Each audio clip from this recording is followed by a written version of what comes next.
Today we're going to talk about Quizizz.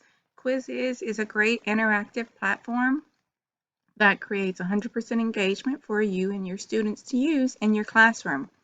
To get started, you can create an account if you don't have one yet, or if you already have one, you can log in. I have an account, so I'm going to go ahead and log in. You can log in with Gmail, which is what I'm going to do. Choose the account you want to use. And it's launched. So when you first open it, it asks what you want to teach today. And we are in the Explore part right here. So they have recommendations for you based off of what you teach or what you've created before, your subject area, things like that. Then it's also organized by subjects. So you can go through, they have an extensive library. You can find something that you want to teach about and click on it, and they have quizzes already created. So we are going to click on research papers, if that's what we're teaching about. And it tells you how many plays it's had, the grade level, the subject, how many people have liked it. You have other options here. And you can go through and you can look at the questions. You can choose whether you want to show the answers or hide the answers. And this is for you as a teacher to be looking at. You can preview it. So it'll open up and show you how it would be presented to the students, how you would like to present it. You can choose which memes you want, the theme you want, and you would click Start to preview it.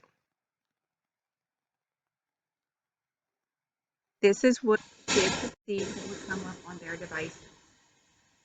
And it has questions, and then they choose the answer. I chose the wrong one, it shows me the correct answer. And then a meme always comes up after, which of course the kids think is fun.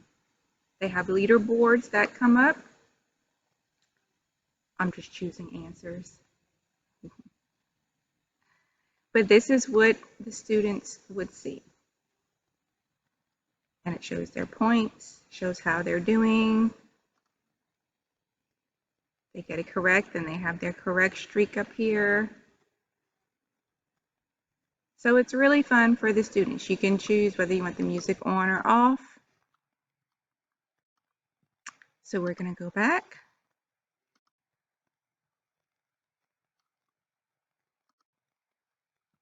And you can see you can choose if you wanted to start it as a live quiz or if you wanted to assign it for homework. So if you're doing it in class, if you're face-to-face, you can do a live quiz. It's competitive because the kids see the leaderboard, they want to be at the top, they get into it, you know, they like it. Or you can assign it for homework and you can post it to your Google Classroom. Or if you have a different learning management system you're using, they have different ones you can post to. You choose a deadline, choose to assign, and they can either go to the website and do this, or you can, like I said, post it to your Google Classroom. I'm going to go ahead and end the assignment because I don't really want to post it. I'm going to go back to Explore.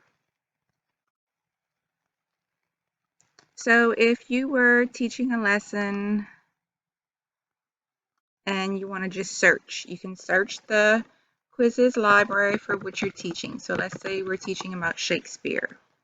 We can just type it in, and then it's going to pull up all the quizzes. These are already made on Shakespeare. You can look at the grade level to find one that's appropriate for what you are teaching, and then do like we just did. You click on it, find one you like,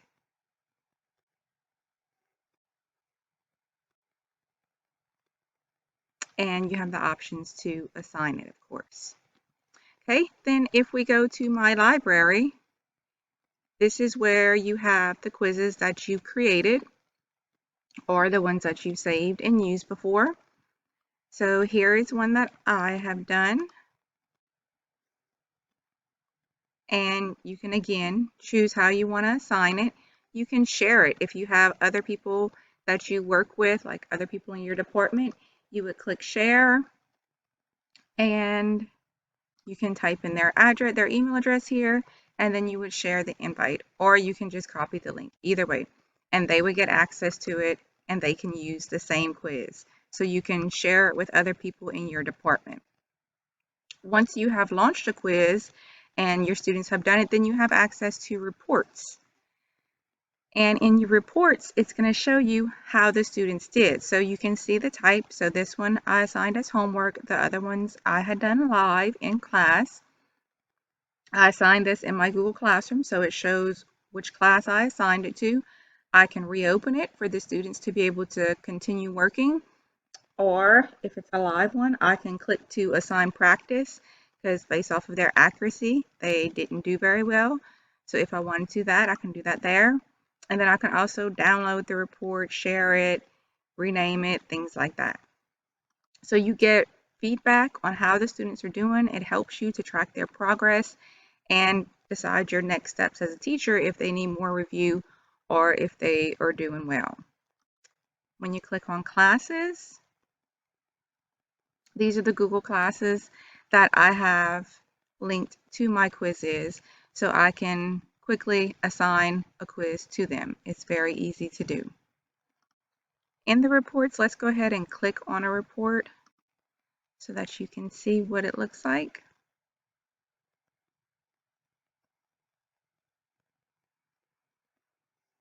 And here you see it shows the accuracy, how many questions were in it, and how many participants attempted it. I can view the quiz, I can make it into flashcards, or I can do a live dashboard. So this shows me by student how they did, their streaks, their accuracy, their score.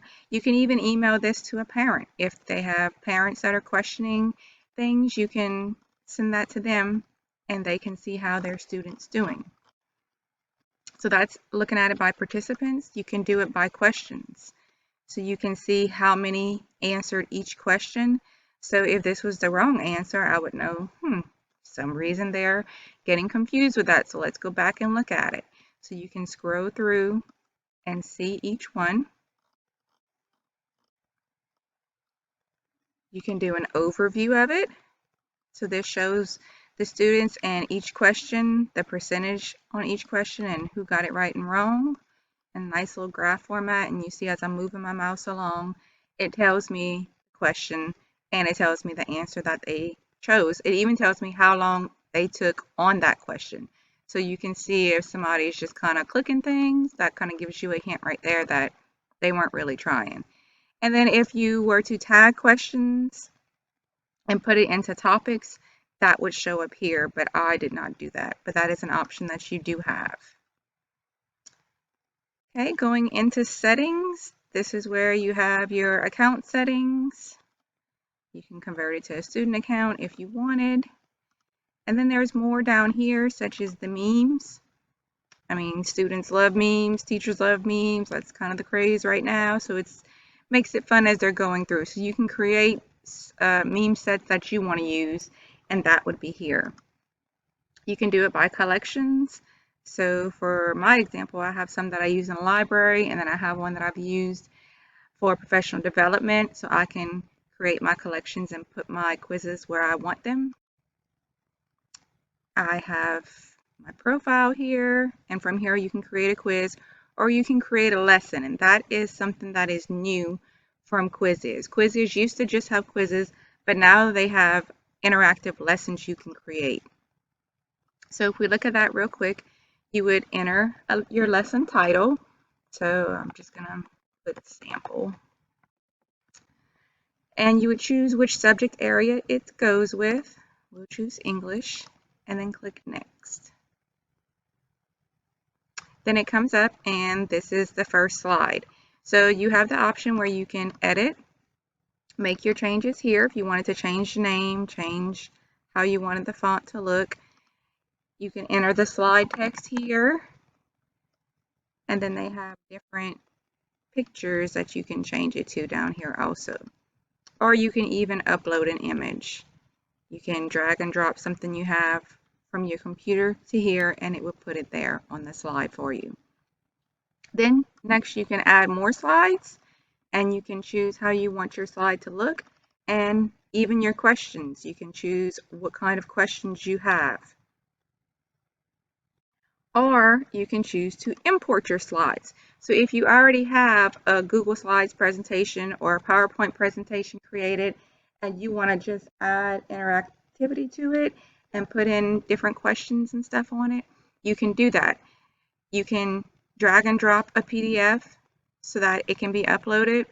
If you have Google Slides, it tells you to save the Google Slides as a PDF and then import it. And the same thing for PowerPoint. You're going to save it as a PDF and then import it, and it would upload it and put your lesson there and make your lesson interactive. So that's a fairly new feature from Quizizz, but it's definitely good with all the online teaching that we're having to these days. It's a definite option. And that is pretty much all we have for Quizizz. So when you would be ready to launch the lesson, or if you wanted to assign it to your Google Classroom, we'll go ahead and click Assign. Again, the deadline that you want, and assign it. When you click Assign, you can choose Google Classroom, and then you choose which Google Classroom you want. I don't want to actually assign it to it, but you could even pick specific students if you wanted. But you would just click here and then click Next, and it would assign it to their Google Classroom. Super easy, super quick, and the kids enjoy it. You get feedback, which can help you guide your lessons and your teaching. I hope you enjoy Quizizz. It's very interactive, very fun, and I hope you get a lot of use out of it. Have a great day.